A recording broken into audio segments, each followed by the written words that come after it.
सुदूरिहिम वमन यग़फ़िरुज़्ज़ुनूब इल्लल्लाह वलम युसिर्रू अला मा फ़अलू वहुम यअलमून। सदर मोहतरम, उलमाए किराम, मोहतरम बुज़ुर्गों, नौजवान साथियों, पर्दा नशीन माँ और बहनों, प्यारे बच्चों,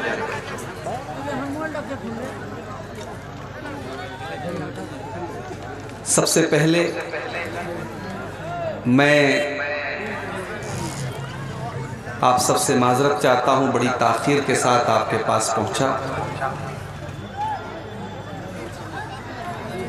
रात के इस वक्त तकरीबन 2 बजने वाले हैं, फिर भी बहुत सारे लोग अल्हम्दुलिल्लाह अभी तक जलसे में मौजूद हैं और कुरान और हदीस की बातों को सुनने के लिए अपनी नींद को कुर्बान करके, अपने आराम को कुर्बान करके इस पिंडाल के नीचे तशरीफ़ फरमा है। अल्लाह ताला हमारे इस जज्बे को कबूल फरमाए और कहने और सुनने से ज़्यादा अमल करने की हम सबको तौफीक अता फरमाए, आमीन। मेरे भाइयों, मैंने आपके सामने खुतबे मसनूना के बाद सूरह आले इमरान की 3 आयतें पढ़ी। इन आयतों में अल्लाह ताला ने अपने बंदों को 2 चीज़ों की तरफ सबकत करने का हुक्म दिया। 2 चीज़ों के लिए कंपटीशन करने का हुक्म दिया है। 2 चीज़ों के लिए दौड़ने और जल्दी करने का हुक्म दिया है। वसारिऊ इला मग़फ़िरतिन मिन रब्बिकुम व जन्नतिन अर्दुहा अस्समावातु वल अर्दु उइद्दत लिल मुत्तक़ीन। मेरे बंदो, तुम जल्दी करो, तुम दौड़ पड़ो, तुम भाग पड़ो, तुम एक दूसरे से आगे निकलने की कोशिश करो। किस चीज के लिए? इला मग़फ़िरतिन मिन रब्बिकुम, अपने रब की मग़फ़िरत को पाने के लिए, व जन्नतिन, और जन्नत को पाने के लिए। आज हम अपने समाज पर नजर उठा के देखें, समाज के अंदर एक दौड़ लगी, एक मुकाबला हो रहा है। पैसा कमाने का मुकाबला, जमीन और जायदाद का मुकाबला, नाम कमाने का मुकाबला, कहीं प्रधानी का मुकाबला, कहीं पॉलिटिक्स का मुकाबला। अल्लाह फरमाता है, मेरे बंदो, तुम्हें अगर मुकाबला ही करना है, तुम्हें अगर आगे निकलना है, तुम्हें एक दूसरे को अगर पीछे करने के बारे में सोचना है, तो तुम अल्लाह की मग़फ़िरत को हासिल करने के लिए और जन्नत को हासिल करने के लिए मुकाबला करो। और जब जन्नत का नाम लिया अल्लाह ने, तो ये भी बता दिया कि जन्नत को तुम मामूली मत समझो। व जन्नतिन अर्दुहा अस्समावातु वल अर्ज़, मेरे बंदो, तुम उस जन्नत के लिए मेहनत करो जिस जन्नत की चौड़ाई आसमानों और जमीन के बराबर है। आज दुनिया के बड़े बड़े शहरों में जमीन कितनी महंगी है। कलकत्ता आप चले जाएं, गुवाहाटी आप चले जाएं, सिल्लीगुड़ी आप चले जाएं, अच्छे शहर में चले जाएं, आपको जमीन बड़ी महंगी मिलेगी। किसी बड़े शहर में जमीन का छोटा सा टुकड़ा भी इंसान को मिल जाए तो समझता है कि मैं बहुत बड़ा आदमी बन गया। लेकिन मेरे प्यारे साथियों, दुनिया की कीमती से कीमती जमीन की जन्नत के सामने क्या औकात है। अल्लाह के नबी फरमाते हैं, सही बुखारी की रिवायत है, लमौज़िउ सौती अहदिकुम फिल जन्ना खैरुम मिनद दुनिया व मा फिहा। जन्नत में एक कोड़े के रखने की जो जगह होगी, एक कोड़ा रखने की जगह जन्नत में दुनिया की सारी भी चीजों से बेहतर है। एक कोड़ा रखने की जगह, यानी हम अपनी जुबान में कह सकते हैं 1 स्क्वायर फीट का एरिया। जन्नत में 1 स्क्वायर फीट का एरिया दुनिया की तमाम कीमती से कीमती चीजों से बेहतर है मेरे प्यारे साथ। दुनिया की खूबसूरती, दुनिया का ऐश व आराम जहां से खत्म होता है, जन्नत वहां से शुरू होती है मेरे भाई। आज हमारे कितने नौजवान हैं दुनिया की औरतों की तरफ, दुनिया की लड़कियों की तरफ उनका एक आकर्षण है, तवज्जो है, गलत रास्ते की तरफ भी वो जा रहे हैं। काश कि उन्होंने कुरान में जन्नत का तज़किरा पढ़ा होता और जन्नत की औरतों के बारे में पढ़ा होता। सूरह रहमान उठा के देखो, अल्लाह फरमाता है हूरुम मक़सूरातुन फिल ख़ियाम, जन्नत की जो हूरें होंगी वो खेमों के अंदर आराम कर रही होंगी, वो नीची निगाह वाली होंगी और इतनी खूबसूरत होंगी। फरमाया कअन्नहुन्नल याकूत वल मरजान, वो याकूत व मरजान की तरह वो कीमती हीरे और जवाहिरात से भी ज्यादा कीमती होंगी। वो जन्नत की औरतें इतनी खूबसूरत होंगी कि अल्लाह के नबी फरमाते हैं कि अगर उनमें से कोई औरत सिर्फ जमीन की तरफ झांक दे, अगर जन्नत से जमीन की तरफ वो झांक दे, लमलअत मा बैनहुमा रीहन, तो जमीन और आसमान के दरमियान का पूरा इलाका खुशबुओं से भर जाएगा। वलनसीफुहा अला रासिया खैरुम मिनद दुनिया व मा फिहा, और उस जन्नती हूर के सर के ऊपर जो दोपट्टा है वो दोपट्टा दुनिया की और दुनिया की तमाम नेमतों से बेहतर है। मेरी माँ और बहनों, जन्नत की हूरें भी दोपट्टा इस्तेमाल करें। जो औरत दुनिया में दोपट्टा इस्तेमाल करती है गोया कि वो जन्नती औरत के नक्शे कदम पर चलती है, और जो दुनिया में बेहयाई का तरीका अपनाती है गोया उसको जन्नत से कोई मतलब नहीं। ये होगी जन्नत। अल्लाह फरमाता है मेरे बंदो, तुम्हें अगर मुकाबला करना है, तुम्हें अगर कंपटीशन करना है तो जन्नत के लिए कंपटीशन करो जिसकी चौड़ाई आसमानों और जमीन के बराबर है। उइद्दत लिल मुत्तकीन, और वो जन्नत तैयार की गई है मुत्तकी लोगों के लिए, अल्लाह से डरने वालों के लिए, परहेजगारों के लिए। अब मुत्तकी कौन लोग हैं? अल्लाह ने उनकी पहचान बताते हुए फरमाया अल्लज़ीना युनफ़िक़ूना फ़िस्सर्राई वज़्ज़र्रा, मुत्तकी वो लोग हैं जो परेशानी में भी अल्लाह की राह में खर्च करते हैं और आसानी में भी अल्लाह की राह में खर्च करते हैं। हमारे पास दौलत है, हमने मदरसे में दिया, हमने मस्जिद में दिया, ये कौन सा कमाल हो गया भाई? कमाल तो ये है मेरे पास दौलत नहीं है, मेरे पास बहुत आसाइश नहीं है, मेरे पास दौलत की बहुत ज्यादा कसरत नहीं है, लेकिन जहां देने का नंबर आया मैंने जो हो सका मैंने अल्लाह की राह में दिया। ये है असल तकवा, ये है असल दीनदारी। सहाबे किराम को देखो, गज़वे तबूक का मौका है, अल्लाह के नबी ऐलान करते हैं कि इस लश्कर की तैयारी के लिए ताउन करो, दान दो, चंदा दो, मैं तुम्हें जन्नत की गारंटी देता हूं। सहाबे किराम अपनी अपनी ताकत के मुताबिक, अपनी अपनी हैसियत के मुताबिक अल्लाह के नबी के पास आते हैं और ताउन पेश करते हैं। कुछ सहाबा ऐसे भी थे जो गरीब थे, मजदूर थे, उनके पास दौलत नहीं है, उनके पास सोना चांदी नहीं है, मगर वो इस्लाम की मदद करना चाहते हैं, वो अल्लाह के दीन की मदद करना चाहते हैं। उन बेचारों ने नाइट शिफ्ट में काम किया, उन्होंने रात और दिन मेहनत करके, मजदूरी करके वो एक मुट्ठी और दो मुट्ठी जौ लेकर के आते हैं। अय अल्लाह के नबी, मेरा ये एक मुट्ठी जौ ले लीजिए। अय अल्लाह के नबी, मैं और तो कुछ नहीं दे सकता, ये एक मुट्ठी जौ आप मेरी तरफ से कबूल कर लीजिए। मुनाफिक लोग मजाक उड़ाने लगे, ये देखो ये एक मुट्ठी जौ के जरिए इस्लाम की खिदमत करने के लिए आए हैं, एक मुट्ठी जौ के जरिए इस्लाम की मदद करना चाहते हैं। लेकिन अल्लाह के नबी ने उस एक मुट्ठी जौ के पीछे जो इखलास था, जो अल्लाह का डर था, जो दीन का जज्बा था, अल्लाह के नबी ने उस जज्बे को महसूस करते हुए उस एक मुट्ठी जौ को ले लिया और आपने फरमाया लौ अनफका अहदुकुम मिस्ला उहुदिन ज़हबा मा बलग मुद्द अहदिहिम वला नसीफा।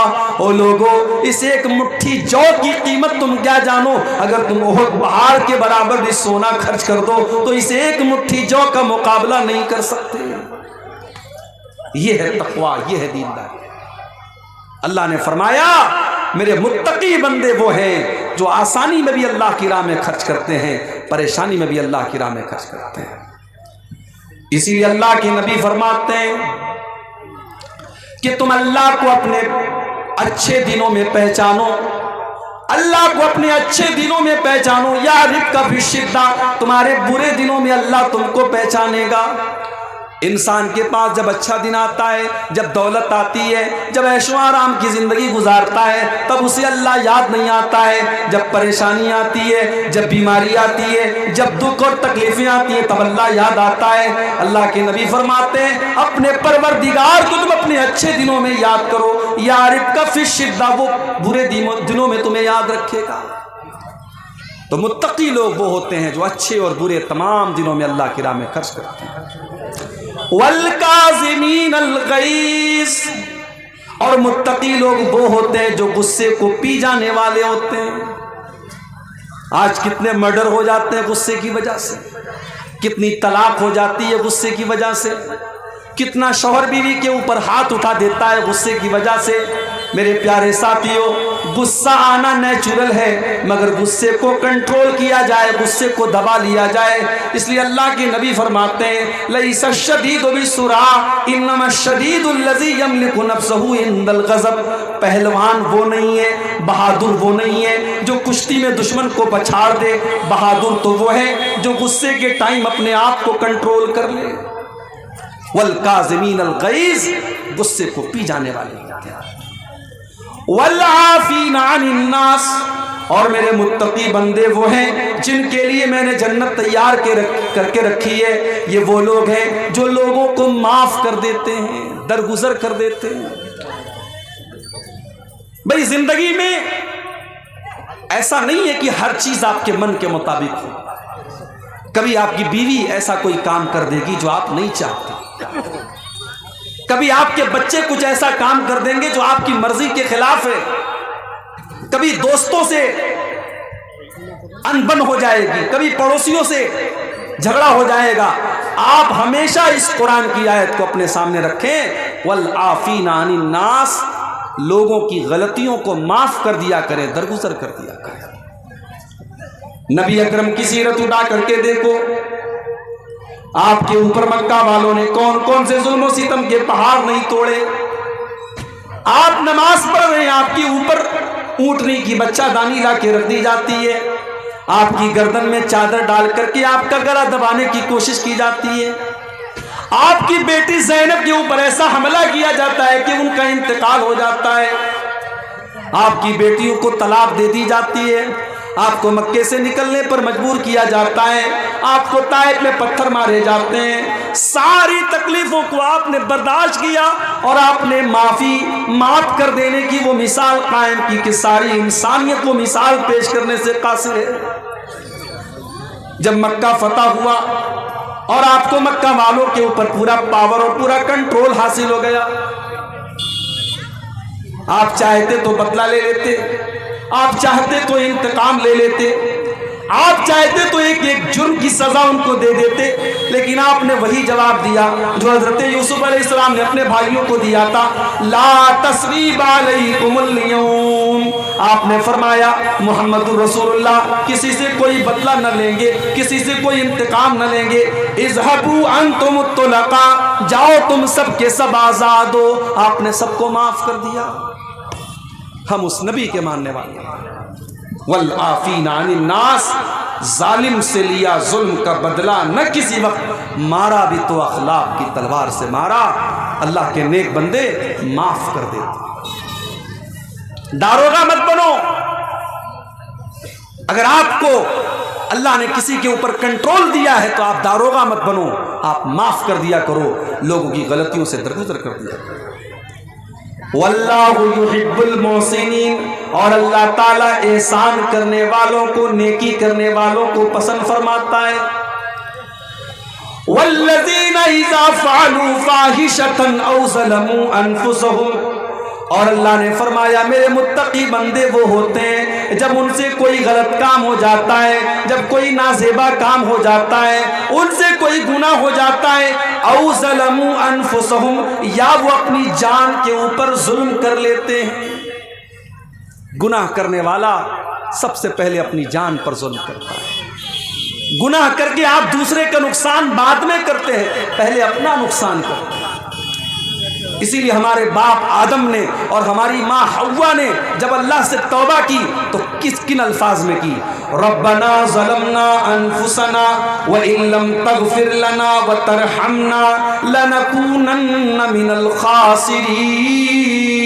परवरदिगारा, हमने अपनी जानों के ऊपर जुल्म किया है। ऐ अल्लाह, हमने तेरी नाफरमानी करके अपने ऊपर अत्याचार किया है, और अगर तूने हमें माफ न किया, अगर तूने हम पर रहम न किया, लनकूनन्ना मिनल खासिरीन, तो हम खसारा उठाने वालों में से हो जाएंगे।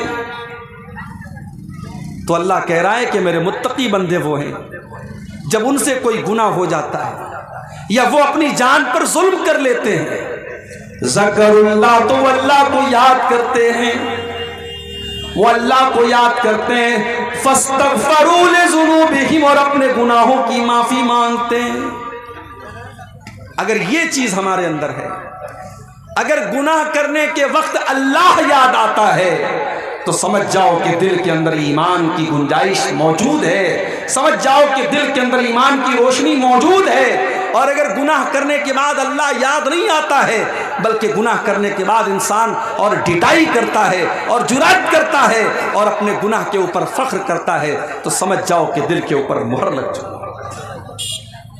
इसीलिए अल्लाह के नबी फरमाते हैं, कुल्लु उम्मती मुआफ़न इल्लल मुजाहिरीन, मेरी उम्मत में सबकी तो माफ़ी हो सकती है, मगर खुल्लम खुल्ला गुनाह करने वालों की माफ़ी नहीं होगी। ऐ अल्लाह के नबी, ये खुल्लम खुल्ला गुनाह करने वाले कौन हैं? आपने फरमाया खुल्लम खुल्ला गुनाह करने वाले वो लोग हैं कि रात को उन्होंने कोई गुनाह किया और अल्लाह ने उनके गुनाह के ऊपर पर्दा डाल दिया, और सुबह को वो दोस्तों से बयान कर रहा है, मैंने रात में ऐसा ऐसा काम किया है, अल्लाह ने तो उसके गुनाह के ऊपर पर्दा डाला था, उसने अल्लाह के पर्दे को चाक कर दिया, उसने अपने गुनाह की नुमाइश करनी शुरू कर दी, उसने अपने गुनाह को शेयर करना शुरू कर दिया। आज ये चीज हो रही है, किसी के साथ कुछ गलत काम किया, फिर दोस्तों को दिखा रहा है, देखो मैंने ये काम किया है। अपने गुनाह की नुमाइश करना, अपने गुनाह को शेयर करना और अपने गुनाह को बताना, ये अल्लाह को बहुत नापसंद है। अल्लाह के नबी फरमाते हैं ये खुल्लम खुल्ला गुनाह करना है और अल्लाह इसको माफ नहीं करेगा। तो अगर दिल में खटक पैदा हो रही है, अगर गुनाह करने के बाद अल्लाह याद आ रहा है, हम आदम की औलाद हैं मेरे भाई, हम इंसान हैं, हम फरिश्ते नहीं हैं। इंसान से गुनाह हो सकता है, गलती हो सकती है, लेकिन बेहतरीन खताकार वो है जो गुनाह करने के बाद अल्लाह से माफी मांग ले, तौबा करे। और जब दिल में ईमान होता है तो इंसान के दिल में तौबा का ख्याल जरूर आता है। अल्लाह के नबी साहबा के साथ बैठे हुए एक औरत आती है, अय अल्लाह के नबी, इन्नी असब्तु ज़िना, मैंने ज़िना किया है, तहिरनी, मुझे पाक कर दीजिए। शादीशुदा औरत थी, जानती थी इस्लाम के अंदर शादीशुदा अगर मर्द या औरत ज़िना कर ले तो उसकी सजा क्या है, जानती थी कि जान मार दी जाएगी, कत्ल कर दी जाएगी। सब कुछ जानने के बावजूद वो अल्लाह के नबी के पास आती है, अय अल्लाह के नबी, मैंने ज़िना किया है और मैं नहीं चाहती कि आखिरत में मुझे ज़िना की सज़ा दी जाए। अय अल्लाह के नबी, मैं तौबा करना चाहती हूँ, मैं ज़िना की सज़ा लेना चाहती हूँ, मुझे सज़ा दे दीजिए, मुझे पाक कर दीजिए ताकि आखिरत में मुझे सज़ा न मिले। अल्लाह, कौन सी ताकत थी मेरे भाइयों जो वो उस औरत को अल्लाह के नबी की अदालत में लेकर के आती है। आज तो मुजरिम अदालत से भागता है, आज तो मुजरिम रिश्वत दे करके सोचता है मैं सजा से बच जाऊं, लेकिन जब ईमान पैदा होता है तो मुजरिम अदालत में चल करके आता और कहता है कि मुझे सजा दी जाए। अल्लाह के नबी ने टालने की कोशिश की। आपने कहा जाओ, क्या बात कर रही हो?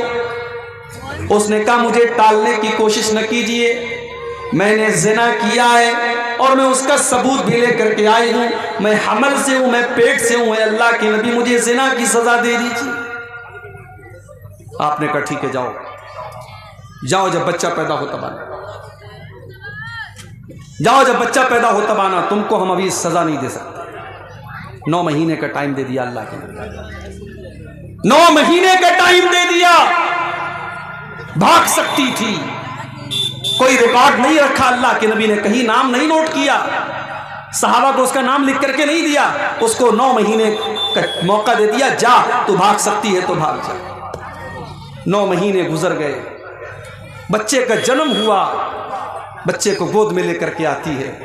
अरे अल्लाह के नबी, मैं वही औरत हूं, मैं वही गामेदिया हूं जो 9 महीने पहले आपके पास आई थी और आपसे ये कह रही थी कि मुझे जिना की सजा दे दीजिए। अरे अल्लाह के नबी, मुझे पाक कर दीजिए, मुझे जिना की सजा दे दीजिए। अल्लाह के नबी ने फरमाया तुम्हारा बच्चा भी छोटा है, माँ के दूध पर निर्भर है, जब तक ये बच्चा माँ का दूध पी रहा है तब तक हम तुम्हें जिना की सजा नहीं दे सकते। जब तुम्हारा बच्चा माँ का दूध छोड़ दे, जब रोटी खाने लगे, तब तुम मेरे पास आना। अल्लाह के प्यारे नबी ने 2 साल का मौका उस औरत को और दे दिया कि अब अगर वो भागना चाहे तो भाग सकती है। अल्लाह के नबी उसको भूल जाएंगे, सहाबा उसको भूल जाएंगे। 2 साल का टाइम गुजर गया, उस औरत का बच्चा रोटी खाने लगा, अपने बच्चे को इस हाल में लेकर के आती है कि बच्चे के हाथ में रोटी का टुकड़ा है। अरे अल्लाह के नबी, मैं वही औरत हूँ जिसने आपके पास आकर के ज़िना का इकरार किया था। अरे अल्लाह के नबी, देखिए मेरा बच्चा रोटी खाने लगा, अब तो मुझे ज़िना की सजा दे दीजिए। नबी अकरम ने बच्चा एक मुसलमान के हवाले किया, जमीन में गड्ढा खोदा गया, उस औरत का आधा धड़ गड्ढे में डाला गया, सहाबे किराम के हाथों में पत्थर दे दिए गए और पत्थरों से मार मार के उस औरत को खत्म किया। कभी आपने तसव्वुर किया है जिना की ये सजा? मुझे याद आता है राज ठाकरे ने एक मर्तबा कहा था, जब दिल्ली के अंदर चलती बस पर एक लड़की का जिना किया के साथ रेप किया गया, और सिर्फ रेप ही नहीं किया गया बल्कि जानवरों की तरह उस लड़की के साथ, उस औरत के साथ सलूक किया गया, और पूरे भारत में उस केस को निर्भया कांड के नाम से याद किया गया। तो राज ठाकरे ने उस मौके पर कहा था कि रेप करने वालों को वही सजा देनी चाहिए जो इस्लाम देता है। मगर यहां एक बात नोट कर लो, हमारे यहां जब रेप की बात आती है तो रेप का मतलब होता है बलात्कार, रेप का मतलब होता है जबरदस्ती किसी के साथ ताल्लुक कायम करना। मगर इस्लाम ये कहता है कि अगर एक मर्द और एक औरत इल्लीगल तरीके से, गैर कानूनी तरीके से अगर आपस की सहमति से भी ताल्लुक बनाते हैं तो वो भी रेप ही कहलाएगा, वो भी जिना ही कहलाएगा।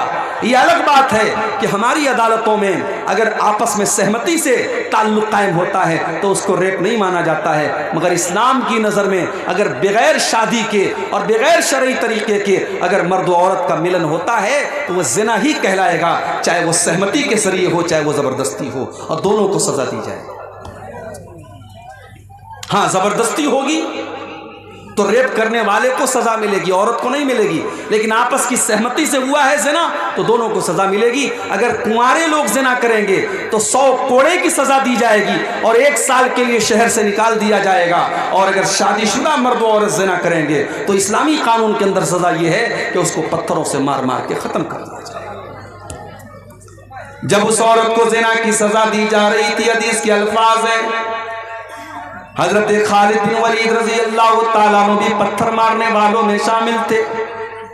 जब उन्होंने पत्थर मारा तो उस औरत के खून के कुछ छींटे हजरत खालिद बिन वलीद के कपड़े पर आ गए।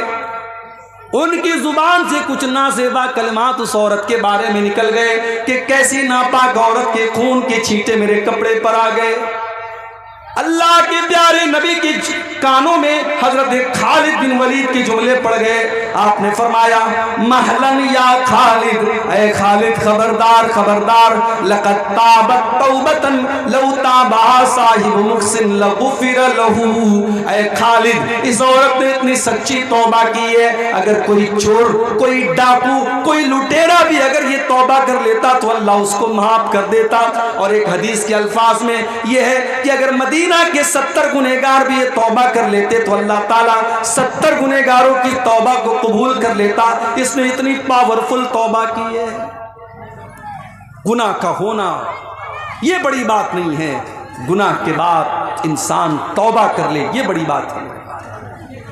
इसीलिए अल्लाह फरमाता है वल्लज़ीना इज़ा फ़अलू फ़ाहिशतन, मेरे मुत्तकी बंदे तो वो हैं जब उनसे कोई गलत काम हो जाता है, औ ज़लमू अनफुसहुम, या वो अपनी जान के ऊपर जुल्म कर लेते हैं, ज़करुल्लाह, तो उनको अल्लाह याद आता है। गलत काम करने के टाइम अल्लाह का याद आना, अल्लाह का डर दिल में पैदा हो जाना, ये बहुत बड़ी बात है मेरे भाई। बड़ा मशहूर वाक़या आपने सुना होगा, गार वालों का वाक़या, जो 3 लोग एक गार में जाकर के फंस गए थे और तीनों ने आपस में तय किया था कि हम अल्लाह से दुआ करेंगे अपने अपने नेक अमल का वसीला लगा करके, हो सकता है कि अल्लाह हमारी इस मुसीबत को दूर कर दे। उन 3 लोगों में से एक इंसान ने यह दुआ की थी कि अल्लाह, मेरी एक चचाजाद बहन थी, मेरे चचा की लड़की थी, मैं उससे बहुत ज़्यादा मोहब्बत करता था। एक मर्द एक औरत से जितनी मोहब्बत कर सकता है, मैं उस औरत से बेइंतहा मोहब्बत करता था, मैं उस लड़की को हासिल करना चाहता था, मैं उसके साथ अपनी शहवत को पूरी करना चाहता था, मगर मेरे पास कोई कंट्रोल नहीं था।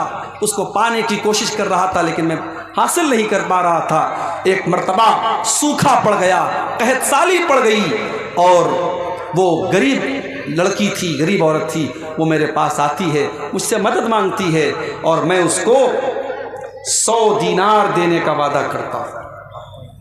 100 दीनार या 120 दीनार देने का मैं वादा करता हूं, इस शर्त पर कि वो मेरी ख्वाहिश को पूरा करेगी, मेरी बरसों की इच्छा को और मेरी ख्वाहिश को वो पूरा करेगी।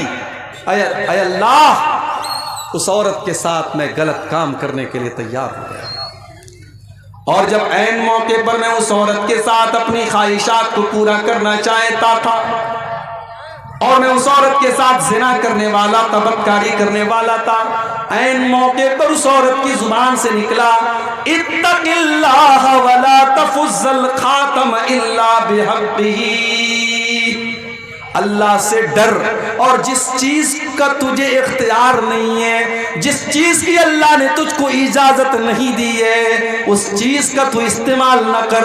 जो चीज तेरे लिए जायज नहीं है उस चीज को तू इस्तेमाल न कर। आय अल्लाह, उस औरत की जुबान से जब ये जुमला मैंने सुना, मैंने फौरन उस गलत काम के इरादे को तर्क कर दिया। मैंने वो 120 दीनार भी उसको दे दिए और मैंने ज़िना का इरादा भी तर्क कर दिया।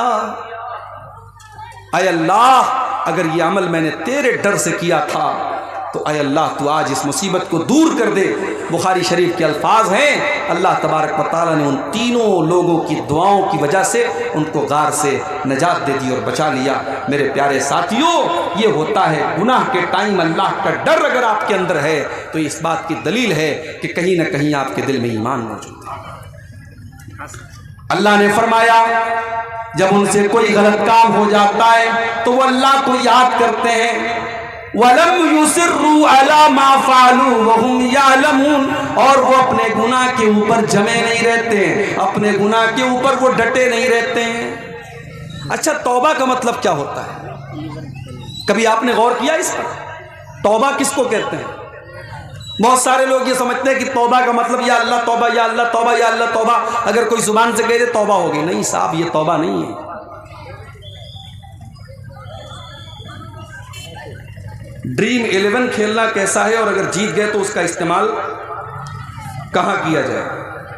ड्रीम 11 और इस तरीके के जितने ऑनलाइन खेल हैं, ये सब जुआ है, जुआ, ये सब जुआ है, सट्टाबाजी है, और ये सब हराम है। अपनी कमाई को आप हराम मत कीजिए, बस इतना कहूँगा।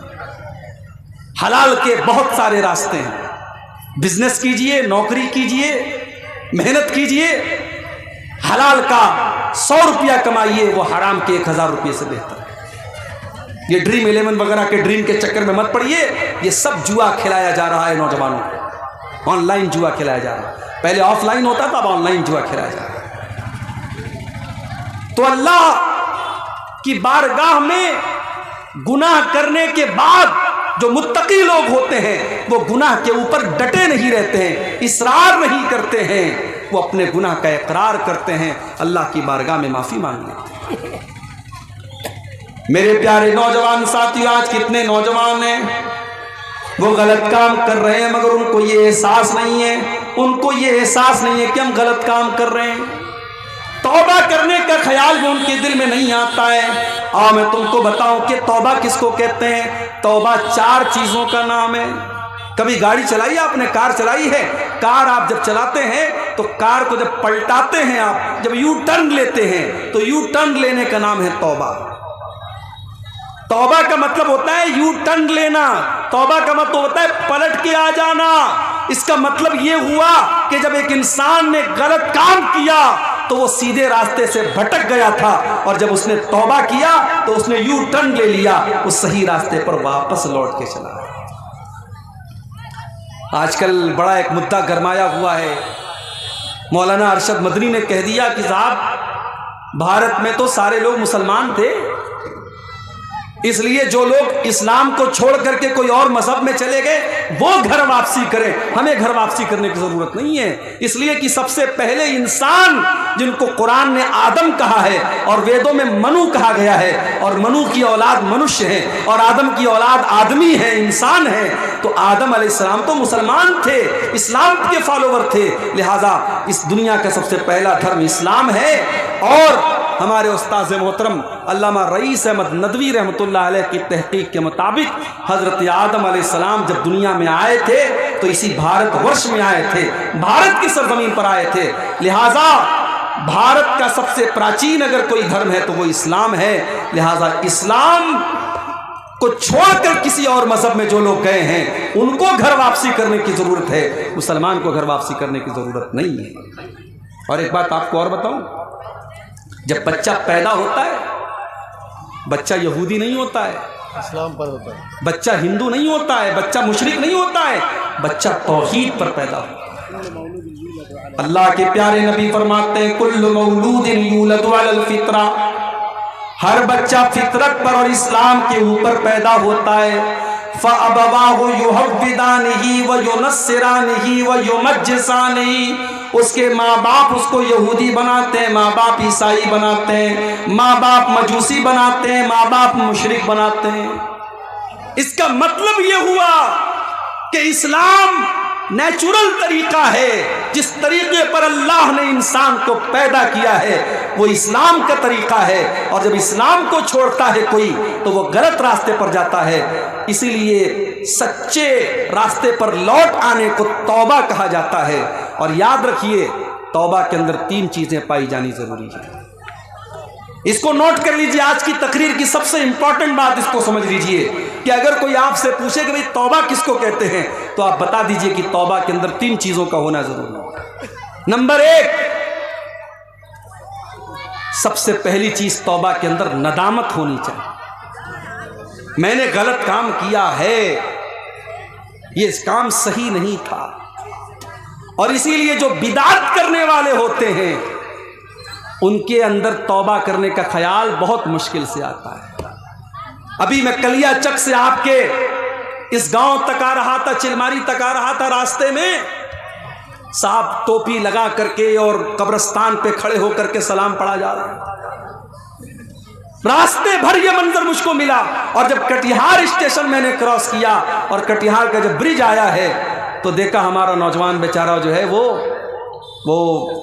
कैमरे के जरिए वो क्या वीडियो बनाते हैं ना, कोई चल करके आ रहा है, स्लो मोशन में कोई वीडियो बना रहा है।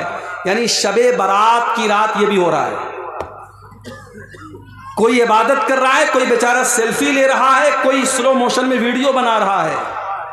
तो जो बिदातें होती हैं बिदअतों के सर पैर क्यों नहीं होते हैं? क्योंकि बिदअत करने वाला ये सोच करके करता है कि मैं बहुत नेक काम कर रहा हूँ। कल से मेरे मोबाइल पर बार बार मैसेज आ रहा है, मौलवी साहब शबे बारात का रोज़ा रखना कैसा है? मौलवी साहब शबे बारात की रात में इबादत करना कैसा है? याद रखिए, इस्लाम में शबे बारात के नाम से कोई रात नहीं है। ये शबे बारात का तसव्वुर ये शियों के यहां से आया है। इस्लाम में शबे बारात नाम की कोई चीज ही नहीं है। ये शियों का अकीदा है। उनके 12वें इमाम की पैदाइश उनका कहना है 15 शाबान को हुई है और उसी जश्न को उन्होंने शबे बारात का नाम दिया। ना तो अल्लाह के नबी से शबे बारात की रात की कोई फजीलत साबित है, न उस रात में इबादत करना साबित है, न दिन में रोजा रखना साबित है, न ये आतिशबाजी करना साबित है, न मस्जिदों को सजाना साबित है, न कब्रिस्तान पे जाना साबित है, न मुर्दों के लिए मग़फ़िरत की दुआ करना साबित है। एक साहब कहने लगे हलवा कैसे हराम हो गया?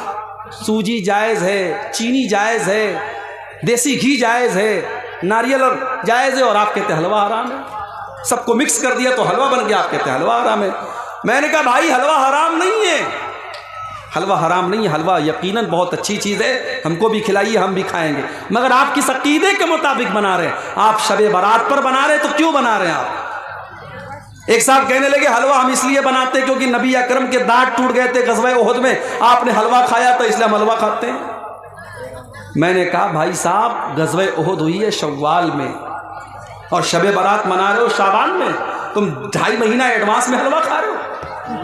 नबी अकरम ने अगर हलवा खाया भी था, पहली बात तो ये मन गलत बात है, अगर आपने खाया था तो शव्वाल में खाया था, तुम्हें इतनी जल्दी पड़ी तुम 2.5 महीना पहले हलवा खा रहे हो, सबूत था ही नहीं। और फिर हलवा असल में ये पेटू किस्म के शिकम परवर मौलवियों ने इसका इजाद किया ताकि हमारे पेट की दुकानें चलती रहें। तो बिदात करने वाला तौबा नहीं करता है। इसीलिए अल्लाह के नबी अपने हर खुतबे में कहते थे व शर्रुल उमूरि मुहदसातुहा, तब से बुरा काम बिदात है, व कुल्लु मुहदसतिन बिदा, दीन के अंदर नया निकाला गया काम बिदअत है, व कुल्लु बिदातिन ज़लाला, और हर बिदअत गुमराही है। उसूल याद रखिए, शरीयत का एक उसूल याद रखिए। हम जो कलमा पढ़ते हैं ला इलाहा इल्लल्लाह मुहम्मदुर रसूलुल्लाह, इस कलमे के अंदर 2 उसूल मौजूद हैं। ला इलाहा इल्लल्लाह का मतलब इबादत अगर होगी तो सिर्फ और सिर्फ अल्लाह की होगी, इबादत अगर होगी तो सिर्फ और सिर्फ अल्लाह की होगी। और मुहम्मदुर रसूलुल्लाह का मतलब यह है कि इबादत अगर होगी तो मुहम्मदुर रसूलुल्लाह के तरीके के मुताबिक होगी। तो कलमे के अंदर 2 उसूल सिखाया गया। इबादत किसकी होनी चाहिए? इबादत सिर्फ अल्लाह की होनी चाहिए। और इबादत कैसी होनी चाहिए? इबादत जनाब मुहम्मदुर रसूलुल्लाह सल्लल्लाहु अलैहि वसल्लम के जैसी होनी चाहिए। तो जो शबे बारात मना रहा है वो समझो पुराना 500 और 1000 का नोट आज चलाने की कोशिश कर रहा है। चोलबे पुराना नोट चोलबे कभी ना चोलबे इंशाअल्लाह। तो जब पुराना नोट नहीं चल सकता है तो जिस अमल के ऊपर अल्लाह के नबी की मुहर नहीं लगी है वो अमल कैसे चलेगा? रात भर आप इबादत कर लीजिए, जो इबादत नबी ने नहीं की, जो सहाबा ने नहीं की, जो कुरान और सुन्नत से साबित नहीं है, वो इबादत नहीं हो सकती मेरे प्यारे साथी। चाहे कितना ही एक शख्स है जो कि 5 टाइम नमाज पढ़ता है लेकिन उनकी माँ उससे नाराज़ है, क्या उस शख्स की नमाज कबूल होगी? कुरान और हदीस की रोशनी में बताइए। देखिए माँ का दर्जा यकीनन बहुत ऊंचा है, माँ का दर्जा बहुत ऊंचा है, माँ को नाराज़ नहीं करना चाहिए। मगर कभी कभी ऐसा भी होता है कि माँ गलत बात पे नाराज़ होती है। हज़रत साद बिन अबी वक्कास रज़ी अल्लाह तआला अन्हु की माँ नाराज़ हो गई, उन्होंने इस्लाम कबूल कर लिया, माँ नाराज़ हो गई। माँ ने यहाँ तक कह दिया मैं खाना नहीं खाऊंगी जब तक तू इस्लाम को नहीं छोड़ेगा। उन्होंने कहा माँ मुझे तुझसे बहुत मोहब्बत है मगर मैं इस्लाम नहीं छोड़ सकता तेरे लिए। माँ ने खाना पीना बंद कर दिया। हज़रत साद बिन अबी वक्कास रज़ी अल्लाह तआला अन्हु ने बहुत समझाया, माँ तैयार नहीं हुई, बुढ़िया थी, उम्र हो चुकी थी, थोड़ा सा टाइम गुजरा, बिस्तर पड़ गई। अब बिस्तर पड़ गई, अब खानदान के लोग आ रहे हैं, उनकी माँ की हालचाल पूछ रहे हैं, और जब पता चलता है कि बेटे के इस्लाम कबूल करने की वजह से इन्होंने खाना पानी बंद कर दिया है, तो लोग इनको बुरा भला भी कह के जा रहे हैं कि देखो इसकी वजह से इसकी माँ बीमार पड़ी है।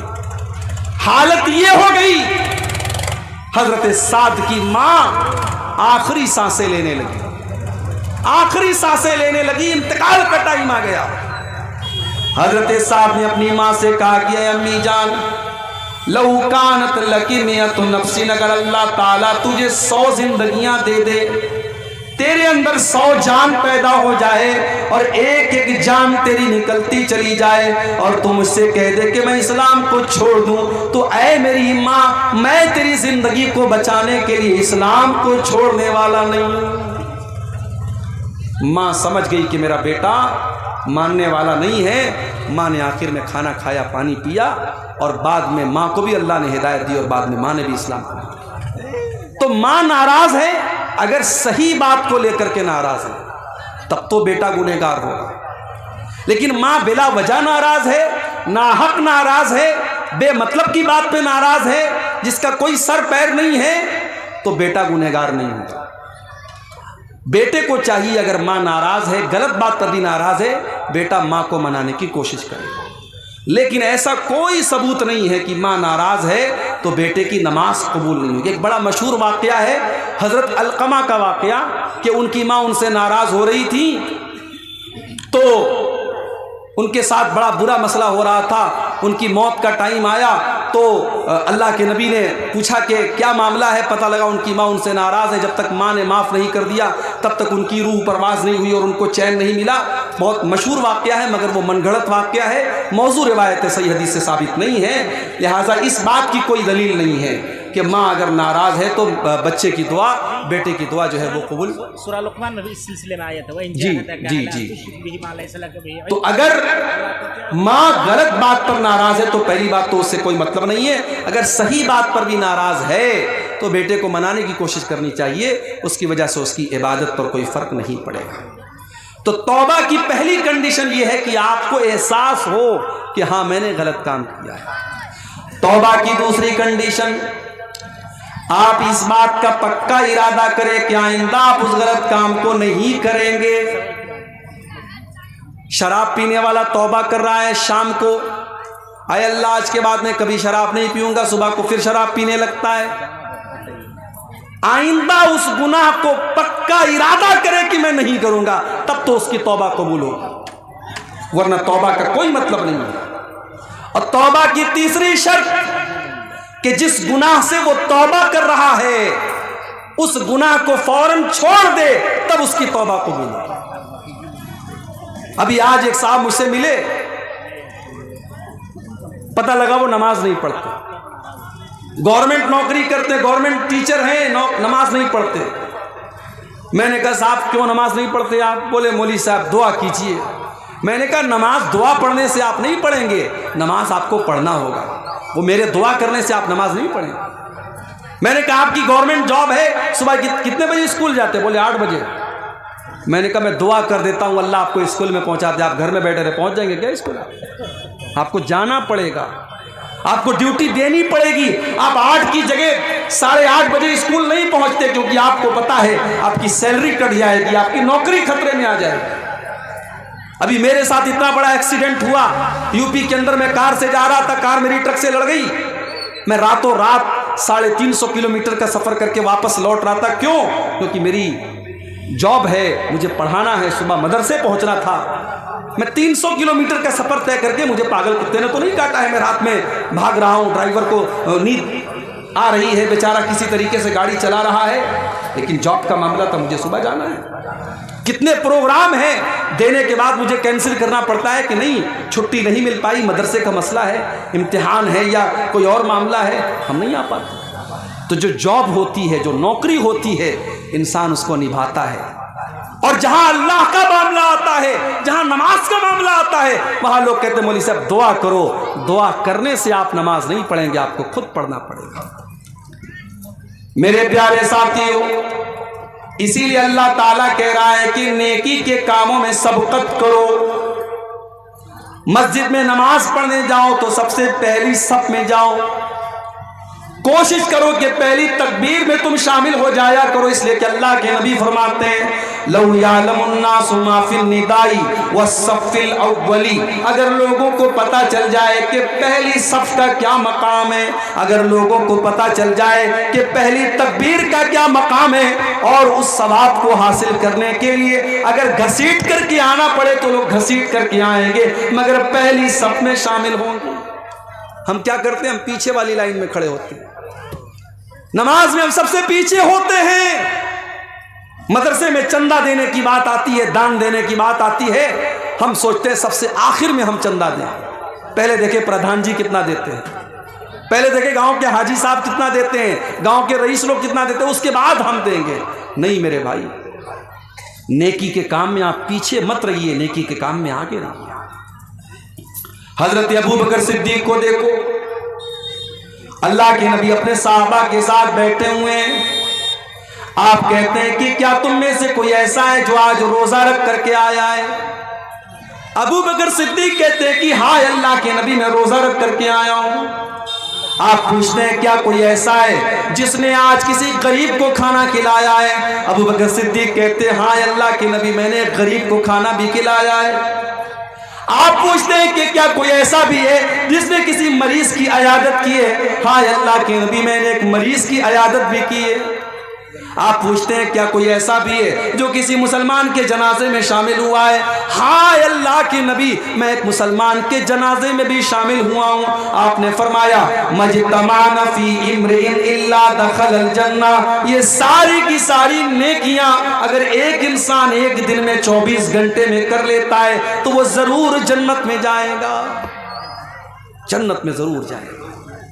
ये अबू बकर सिद्दीक, नेकी के मामले में पहले नंबर पर हजरत अबू बकर सिद्दीक का नाम आता है। मेरे भाइयों, हमें और आपको भी नेकी के मामले में आगे रहना चाहिए। आज कितने लोग हैं जुमा की नमाज में, अगर 1 बजे जुमा की नमाज होने वाली है तो 12:55 पर उनकी शक्ल नजर आती है मस्जिद। अल्लाह के नबी फरमाते हैं कि जुमा के दिन जो सबसे पहले आता है उसे अल्लाह की राह में ऊंट सदका करने का सवाब मिलता है, जो बाद में आता है उसको गाय सदका करने का सवाब मिलता है, जो उसके बाद आता है उसको दुम्बा, जो उसके बाद आता है उसको मुर्गी, जो उसके बाद आता है उसको अंडा अल्लाह की राह में सदका देने का सवाब मिलता है। और जब इमाम खुतबा देने के लिए आता है तो ये सवाब लिखने वाले फरिश्ते सवाब लिखना बंद कर देते हैं और वो भी इमाम का खुतबा सुनने लगते हैं। हम लोग तो इतने बदनसीब हैं कि ऊंट छोड़ दो, गाय छोड़ दो, दुम्बा छोड़ दो, बकरा छोड़ दो, मुर्गा छोड़ दो, अंडा छोड़ दो। कितने बदनसीब ऐसे लोग हैं कि जुमा के दिन वो तब आते हैं जब इमाम का खुतबा स्टार्ट हो जाता है, बल्कि जमात शुरू होने के 5 मिनट पहले वो मस्जिद में आते हैं। ऐसा नहीं होना चाहिए मेरे भाई। इस्लाम आपको नेकी के मामले में आगे आगे रहने का हुक्म देता है। गज़वे तबूक का मौका याद कीजिए, हजरत उमर फारूक रजी अल्लाह ताला अन्हु फरमाते हैं कि मेरे दिल में ख्याल आया कि आज नेकी के मामले में, आज अल्लाह के दीन के मामले में मैं अबू बकर से आगे निकल करके दिखाऊंगा। वो अपने घर आते हैं, अपने घर का सारा सामान इकट्ठा करते हैं और सारे सामान को 2 भाग में वो बांट देते हैं और एक भाग अपने घर में छोड़ देते हैं और एक हिस्सा अल्लाह के नबी के पास लेकर के आते हैं। अरे अल्लाह के नबी, आज इस्लाम को मेरे माल की जरूरत है, देखिए मैं अपने घर का माल लेकर के आया हूँ। नबी अकरम पूछते हैं कि अरे उमर, घर वालों के लिए कुछ छोड़ के आए हो कि नहीं आए हो? अरे अल्लाह के नबी, आप परेशान ना हो, मैं आधा लेकर के आया हूँ, आधा छोड़ करके आया हूँ। उमर फारूक बहुत खुश हैं कि आज मैंने वो कारनामा अंजाम दे दिया जो अबू बकर सिद्दीक भी अंजाम नहीं दे सकते। थोड़ी देर के बाद हजरत अबू बकर सिद्दीक भी आते हैं, वो भी अपने घर का सामान लेकर के आए हैं, अपने घर का माल लेकर के आए हैं, अपने घर की चीजें लेकर के आए हैं। उन्होंने लाकर के जब अल्लाह के नबी के सामने रख दिया, आपने पूछा अय अबू बकर, तुमने अपने घर वालों के लिए क्या छोड़ा है? हजरत अबू बकर सिद्दीक कहते हैं अब कई तो लहुमुल्लाह व रसूलहू, अय अल्लाह के नबी, मैंने अपने घर वालों के लिए अल्लाह को छोड़ा है, उसके रसूल को छोड़ा है। अय अल्लाह के नबी, मैं तो सब कुछ लेकर के आया हूँ, आज इस्लाम को मेरे माल की जरूरत है, मैं अपने घर वालों के लिए कुछ छोड़ के नहीं आया, मैं अल्लाह को छोड़ के आया हूँ, रसूल को छोड़ के आया हूँ। उमर फारूक की आंखों में आंसू आ गए। उन्होंने कहा मुझे यकीन हो गया कि मैं नेकी के मामले में अबू बकर का मुकाबला नहीं कर सकता। नेकी के मामले में सबकत करो मेरे प्यारे साथी। इसीलिए अल्लाह ताला कुरान के 17वें पारे में अपने नबियों का जिक्र करने के बाद कहता है, अपने नबियों का नाम लेने के बाद कहता है, इन्नहुम कानू युसारिऊना फिल खैरात। ये मेरे जितने नबी थे, ये मेरे जितने रसूल थे, वो नेकियों के मामले में आगे आगे रहते थे, वो नेकियों के मामले में पीछे पीछे नहीं रहते थे। मेरी प्यारी माओ बहनों, नबी अकरम के दौर की औरतों को आप देखिए, उस जमाने में लाउड स्पीकर का इंतजाम नहीं था। अल्लाह के नबी तकरीर करते थे, आमतौर से मर्दों के बीच में तकरीर करते थे, औरतों के दरमियान आपका बयान नहीं होता था। एक मर्तबा कुछ औरतें आई, अरे अल्लाह के नबी, मर्द लोग आपकी बातों को सुनते हैं, हम औरतों को तो आपकी बात सुनने को नहीं मिलती है। अरे अल्लाह के नबी, आप हफ्ते में एक दिन हमको भी दीजिए ताकि हम भी दीन की बातें आपसे सुना करें। नबी अकरम ने देखा कि इन औरतों के अंदर दीन को सीखने की तड़प मौजूद है। आपने अलग से हफ्ते का एक दिन औरतों के लिए तय कर दिया। हमारे यहाँ जलसे में आपने औरतों का इंतजाम किया है, लेकिन मस्जिद में जुमा में होता है इंतजाम आपके यहाँ? नहीं है। तरावी है, तरावी छोड़ दीजिए, तरावी तो साल में एक बार होती है ना। जुमा में क्यों नहीं है? बंगाल में भी मैं गया, बंगाल में लोगों ने बताया, मौलवी साहब हमारे यहाँ ज्यादातर मस्जिदों में औरतों का इंतजाम जुमा में नहीं होता। यहाँ तो होता ही नहीं। अफसोस है मेरे भाई, 100 का 100 नहीं। आप अहले हदीस है ना, माशाअल्लाह। शेरशाबादी बरादरी ही के लोग होंगे यहाँ पे? जी जी जी, हम लोग शेरशाबादी हैं। शेरशाबादी बरादरी पूरी की पूरी अहले हदीस मानी जाती है। क्या अहले हदीस आप हैं? आपके यहाँ की औरतों को दीन कौन सिखाएगा? मौलवी साहब हफ्ते में एक दिन तकरीर करते हैं, आधा घंटा दीन की बात बताते हैं, आप हजरात सुन के चले आते हैं। घर की औरतों को कौन बताएगा? आज हमारे घर की औरतों को बिगाड़ने वाली हजारों चीजें हैं। फेसबुक है, सोशल मीडिया है, इंटरनेट है, तमाम दुनिया भर की चीजें हैं। उनको दीन सिखाने के लिए साल का एक जलसा काफी नहीं है, और जलसे में भी बेचारी आती है, तकरीर कम सुनती है, शॉपिंग ज्यादा करती है। बच्चों को लेके घूम रही है, टहल रही है, कोई उधर भाग रही, कोई उधर भाग रही है। आप जुमा की नमाज में औरतों के लिए इंतजाम कीजिए, मेरे इंतजाम कीजिए। आप नबी अकरम के दौर की औरतें आकर के डिमांड करती हैं, अरे अल्लाह के नबी आप हमारे लिए इंतजाम कीजिए, हमें दीन की बातें सुनाइए। और अगर आपने ऐसा इंतजाम नहीं किया, हालात बहुत बुरे हैं मेरे भाई। आज मुसलमान लड़कियां गैरों के साथ भाग रही हैं, फरार हो रही हैं, मुर्तद हो रही हैं, इस्लाम को छोड़ रही हैं, और हमारा आपसे तमाशा देख रहे हैं। अपनी औलाद को संभालिए, अपने बच्चों को संभालिए, अपनी औलाद को दीन की तालीम दीजिए, वरना पछताना पड़ेगा। अपने बच्चे और बच्चियों को जिस तरीके से आप स्कूल की और कॉलेज की तालीम देते हैं, उसी तरीके से दीन की तालीम दीजिए। उन्हें इस्लाम के बारे में बताइए, उन्हें तौहीद के बारे में बताइए, वरना आगे चल करके 10-15 साल के बाद जो हालात होंगे, हर घर और हर खानदान में इस तरीके के केस होंगे, फिर आपके पास हालात को कंट्रोल करने का कोई रास्ता नहीं होगा। नेकी के मामले में आगे बढ़िए, पीछे मत रहिए। हजरत अमर बिन जमू रज़ी अल्लाह ताला अन्हु एक बूढ़े साहबी हैं, अल्लाह की राह में जिहाद करने की वजह से उनकी दोनों टांगे खराब हो चुकी हैं, उम्र भी 70 साल के पार हो चुकी है। जब एक जंग का मौका आता है, अल्लाह के नबी के पास उनके 4 बेटे हैं, उनके चारों बेटों ने अपना नाम लिखवाया।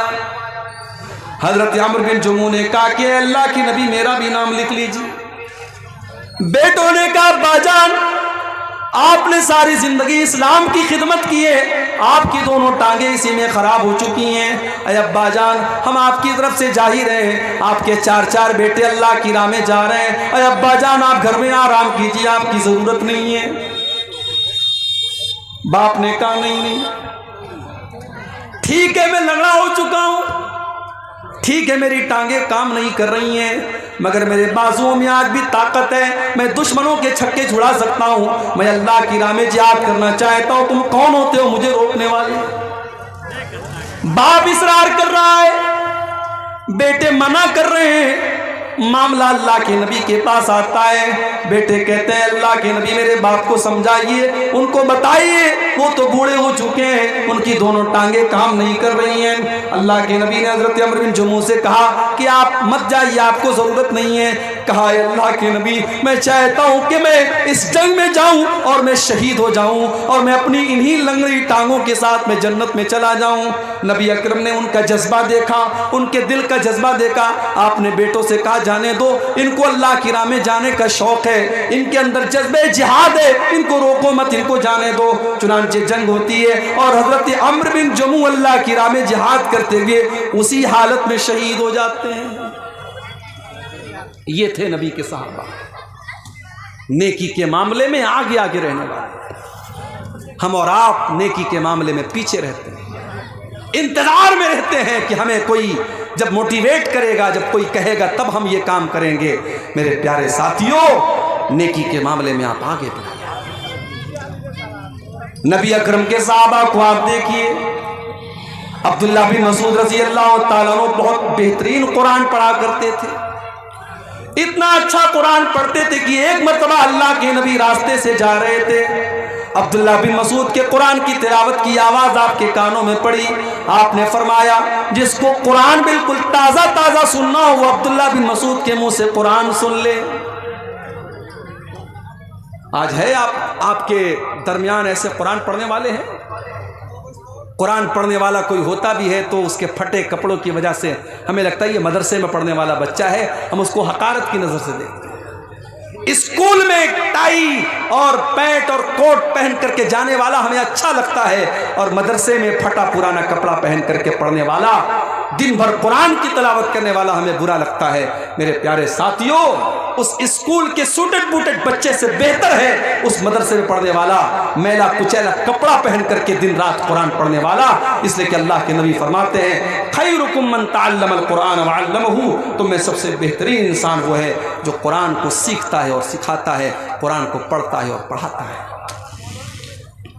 अब्दुल्ला बिन मसूद इतना अच्छा कुरान पढ़ते थे, अल्लाह के नबी ने फरमाया कि जिसको सुनना हो कुरान बिल्कुल तरोताज़ा, वो अब्दुल्ला बिन मसूद के मुंह से कुरान सुन ले।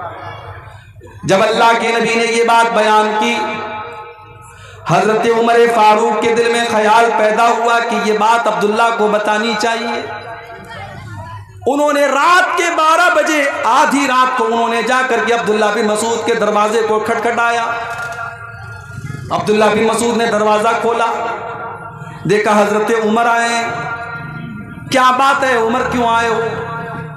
आए अब्दुल्ला, मुझे मालूम है कि ये वक्त मुनासिब नहीं था, रात के 12 बज रहे हैं, आधी रात हो चुकी है, लेकिन मैं तुम्हें एक बात बताना चाहता हूं। अल्लाह के नबी ने तुम्हें एक खुशखबरी दी है। क्या खुशखबरी दी? कहा है अब्दुल्ला, नबी अकरम ने आज तुम्हारी तिलावत की आवाज सुनी थी, तो नबी अकरम ने फरमाया था कि जिसको कुरान सुनना हो, बिल्कुल ताज़ा ताज़ा कुरान सुनना हो, वो अब्दुल्ला के मुंह से कुरान सुन ले। मैंने सोचा कि मैं आधी रात को मैं जाकर के तुमको बता दूं, ताकि सबसे पहले मैं ये खुशखबरी तुम्हें सुना दूं। एक मुसलमान को अच्छी खबर देने में भी सवाब मिलता है, मैं ये खबर तुम्हें सुनाने आया। हजरत अब्दुल्ला ने कहा कि आपने थोड़ा सा लेट कर दिया, थोड़ा सा आपने डिले कर दिया, थोड़ा सा लेट कर दिया। अभी थोड़ी देर पहले हजरत अबू बकर सिद्दीक आए थे और उन्होंने ये खबर मुझे दे दी है। हजरत उमर ने पेशानी पकड़ के कहा कि अबू बकर, उमर तेरा मुकाबला नहीं कर सकता। मेरे प्यारे साथियों, ये नबी के सहाबा थे जो नेकी के मामले में सबकत करते थे। आज हम कारोबार में सबकत करते हैं, ज़मीन जायदाद में सबकत करते हैं, दुनिया के ऐशो आराम में सबकत करते हैं, लेकिन हम जन्नत के लिए सबकत नहीं करते। सूरह आले इमरान की आयत हमें यही मैसेज दे रही है, वसारिऊ इला मग़फ़िरतिन मिर रब्बिकुम व जन्नतिन, मेरे बंदो तुम अल्लाह की जन्नत को पाने के लिए और अल्लाह की मग़फ़िरत को पाने के लिए जल्दी करो। मेरे प्यारे नौजवान साथियों, जब हम आपसे नमाज के बारे में कहते हैं, आप कहते हैं मौलवी साहब अभी तो जवानी के अय्याम है, अभी तो मौज मस्ती के दिन है। जब 40 साल के हो जाएंगे, 50 साल के हो जाएंगे, हम नमाज भी पढ़ने लगेंगे, हम दाढ़ी भी रख लेंगे, हम हाजी भी हो जाएंगे। कौन गारंटी लेगा, कौन गारंटी लेगा कि आप 50 साल तक जिंदा रहेंगे, 60 साल तक जिंदा रहेंगे? एक एक्सीडेंट आपकी जिंदगी बदल सकता है, एक हादसा आपको खत्म कर सकता है, एक बीमारी आपको बर्बाद कर सकती है।